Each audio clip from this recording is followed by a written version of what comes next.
नमस्कार मंडळी. तर उन्हाळा लागणार आहे, तर त्यासाठी आपण सरबत बनवून ठेवणार आहोत.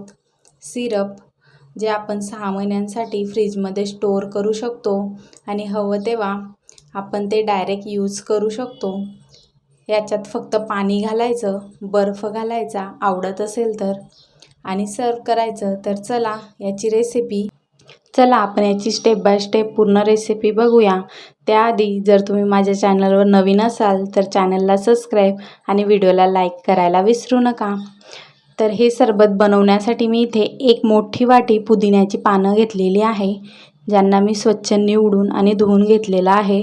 तर थोड्या काड्या घेतल्या यात तरी चालेल, कवड्या, कारण आपल्याला याला मिक्सरमध्ये बारीक प्युरी करून घ्यायची आहे. तर हे सर्व आपण मिक्सरमध्ये ॲड करूया पानं आणि याची छान प्युरी तयार करून घ्यायची आहे.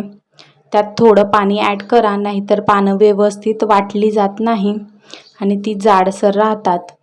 तर याच्यात पाणी ॲड करून मी छान बारीक प्युरी तयार करून घेतलेली आहे. तर हे आपण एका गाळणीने गाळून घ्यायचे आहे. तर आता आपल्याला याचा ज्यूस फक्त हवा आहे. याची पानं तुम्ही सुकवून, याचा जो गोता निघतो तो तुम्ही सुकवून कोणत्याही भाजीत वगैरे वापरू शकता. तर छानच आम्ही याचा ज्यूस काढून घेते आणि इथे एक मोठी वाटी असा ज्यूस तयार झालेला आहे. तर त्यासाठी मी 2 वाटी साखर घेतलेली आहे, म्हणजे अर्धा किलो मापाने मोजली तर. आता एका पॅनमध्ये हा ज्यूस ॲड करायचा आणि त्यात साखर घालून साखर छान विरघळेपर्यंत याला आपल्याला छान मिक्स करून घ्यायचं आहे आणि याला व्यवस्थित असं शिजवून घ्यायचं आहे आपल्याला. म्हणजे याची आपल्याला 1 किंवा 2 तारी पाक तयार होईल इतकं आपल्याला याला शिजवायचं आहे.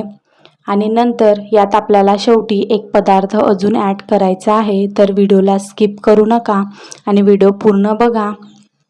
तुम्ही मीडियम फ्लेमवर याला छान शिजवू शकता आणि याचा कलर बदलायला नको म्हणून मी एक थेंब यात फूड कलर ॲड केलेला आहे. जेल फूड कलर ग्रीन कलरचा. हा ऑप्शनल आहे, जर तुम्हाला आवडत असेल तर ॲड करा, नाही केला तरी चालेल. पण याच्याने कलर छान येतो आणि जेव्हा आपण ती ड्रिंक सर्व करतो तेव्हा ती दिसायलाही छान दिसते. तर बघा, छान आपला आता पाक तयार झालेला आहे. तर यात आता आपल्याला तो एक पदार्थ ॲड करायचा आहे, जो की आहे लिंबाचा रस. आता एक लिंबाचा म्हणजे आपल्याला 4 ते 5 चमचे लिंबाचा रस हवा आहे.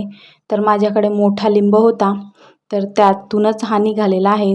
कमी असेल तर तुम्ही 2 लिंबू घेऊ शकता आणि याला आपल्याला व्यवस्थित गाळून घालायचं आहे. बिया अजिबात जाता कामा नये, नाहीतर आपलं सरबत कळवट लागेल. तर याला छान आता मिक्स करून घ्यायचं आणि 5 मिनटं अजून उकळून घ्यायचं. लिंबाचा रस यासाठी घातला कारण साखर आपली क्रिस्टलाइज होऊ नये त्यासाठी. तर आता याला 5 मिनटं शिजवून आपण थंड करून एका बॉटलमध्ये ट्रान्सफर करून घ्यायचं आहे. तुम्ही काचेच्या बरणीत किंवा काचेच्या बॉटलमध्येही करू शकता.